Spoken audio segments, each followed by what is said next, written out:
Alright, here we go. On the pit lane.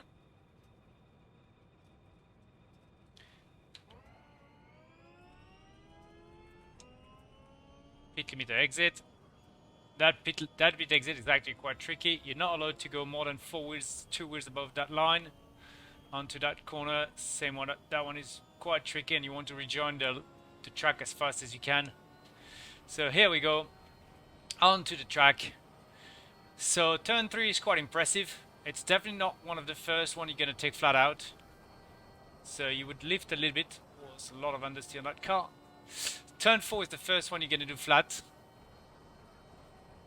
So here we go. Flat out into turn 4. Then you go here down the straight, and turn 1 is crazy. Turn 1, it looks like it's super narrow just because of the grandstands. There's a couple of bumps right here on entry, unstabilize the car. And then in between, you see on the right, the opening between the grandstands. That's cool. That brings a lot of wind into that corner. That's where I crashed in Indy 500, just because that grandstand opening just opened enough wind for the car to be in a difficult position. So here we go. In qualifying, that's where you would switch to your very, very fast map. Turn 3. You want to stay flat to turn 3. That's a must to get a good lap time. Well, in qualifying, it's a must to stay flat out everywhere to get a good lap time. But definitively turn 1 and 3 are the tough ones, and the exit of 2 and 4 also quite tricky. So here you go into qualifying, doing 230 plus miles an hour on your own, going to turn 1, get those couple of bumps right into the corner. Here we go, short shootout. Make sure you enter quite early in turn 2.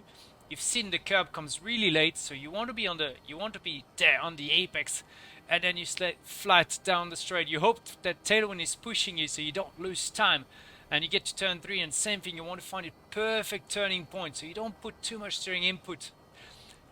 Exit right here, and then turn 4, same thing. Enter quite early in turn 4. Make sure you kiss the apex, open the steering wheel on exit, not to lose the time, and down the straight you go. And try, to just let the car go as much as you can, and that's a lap around Indy 500. It looks like it's a fairly, simple circuit, but let me tell you one thing. In qualifying, when the car is trim and you go flat out, you're on your own, 4 laps average. So it's not about being the fastest on the first lap, it's about being the fastest for the 4 laps.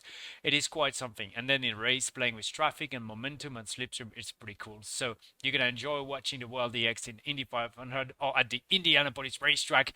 It's just going to be a great race, and it's going to be the one that plays the best with the slipstream that's going to win the race.